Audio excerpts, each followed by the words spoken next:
चलिए friends second problem लेते हैं अपना। सेकंड प्रॉब्लम क्या कहता है? Two solid cylindrical rods A B and B C are welded at B. इस बी पॉइंट पे इसको वेल्ड किया है।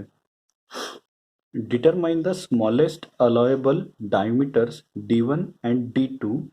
D1 हो गया ए बी रॉड का और D2 हो गया बी सी रॉड का for an allowable tensile stress of 150 newton पर mm स्क्वायर। सो बेसिकली दिया क्या है कि दो रॉड है ए बी और बी सी, इसको बी पॉइंट पे वेल्ड किया है और ए पोर्शन जो है ए पॉइंट जो है ए बी रॉड का उसको फिक्स किया है। ए बी की लेंथ है 750 mm और बी सी की लेंथ है 625 mm। अभी ए बी को एक 60 किलो न्यूटन का फोर्स या लोड लगाया है और बी सी को 45 किलो न्यूटन का लोड लगाया है। चलिए गिवन डाटा लिखते हैं।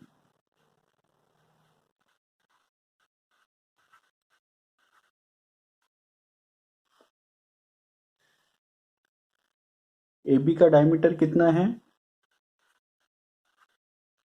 Diameter of A B D1 ये हमें निकालना है। Length of A B L1 ये कितनी? 750 mm।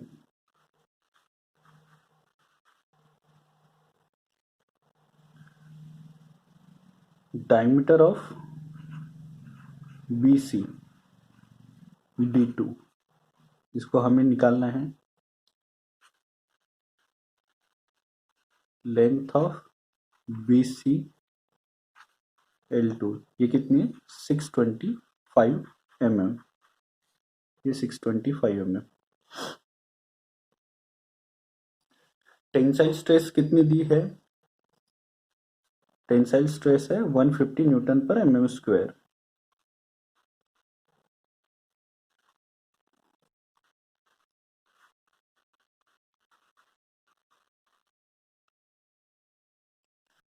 अभी यह दो लोड लगाया है, एक 60 किलो न्यूटन का बी पे और सी पॉइंट पे एक 45 किलो न्यूटन का।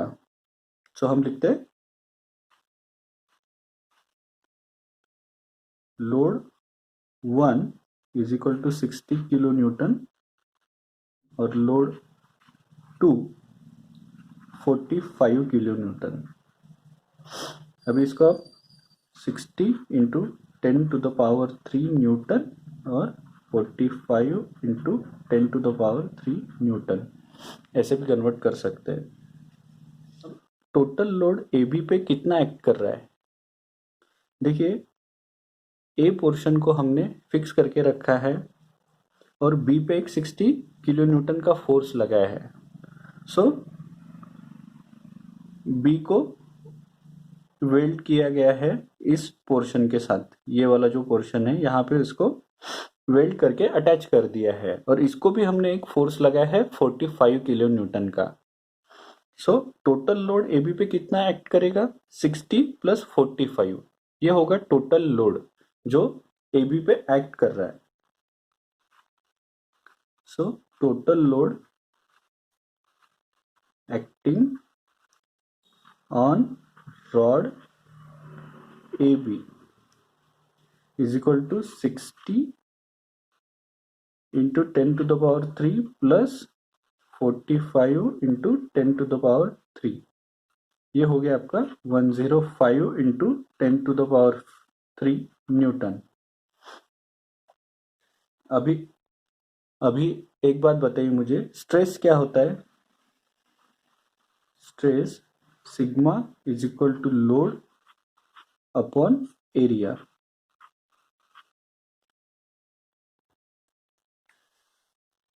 यहाँ स्ट्रेस कितनी दी है? स्ट्रेस है आपकी 150 न्यूटन पर mm स्क्वायर। ये होगी 150 इज इक्वल टू, और लोड कितना एक्ट कर रहा है ए बी पे? 105 इंटू 10⁻³ डिवाइडेड बाय एरिया, इसको हम डिनोट करेंगे A1 से। सो A1 कितना आएगा आपका, चलिए निकालते हैं। ये आएगा 700 mm²। सो ये AB जो रॉड है ये सिलेंड्रिकल है। सो सिलेंड्रिकल पोर्शन का एरिया क्या होगा आपका, इसको हम कैसे लिख सकते हैं A1 को, it is π/4 into D1² is equal to 700। अभी D1² is equal to 700 into 4 divided by pi. So ये कितना आएगा, ये आएगा आपका 891.26। सो D1 कितना रहेगा, ये आएगा आपका 29.85 mm। सो आपका D1 निकल गया। तो D1 कितना है आपका, अभी 29.85 mm। चलिए ऐसे ही D2 निकालते हैं। अभी एक बात बताइए मुझे कि AB को BC से B पे वेल्ड करके रखा है, यहाँ पे ये पोर्शन उसका वेल्डेड है। सो टोटल लोड BC पे कितना एक्ट करेगा, क्योंकि ये 60 किलो न्यूटन तो AB पे एक्ट कर रहा है। सो टोटल लोड BC पे एक्ट करेगा 45 kilo newton. Total load acting on rod BC is equal to 45 kilo newton और 45 इंटू 10⁻³ न्यूटन। जैसे हमने पहले लिखा था कि स्ट्रेस क्या होता है, sigma is equal to load by area. Sigma कितना दिया है 150, लोड है 45 into 10⁻³ divided by A2। So A2 कितना आएगा 45 इंटू 10⁻³ डिवाइडेड बाय 150, ये आएगा आपका 300 mm²। आप इसको कैसे लिख सकते हैं, क्योंकि ये भी आपका रॉड सिलेंड्रिकल ही है।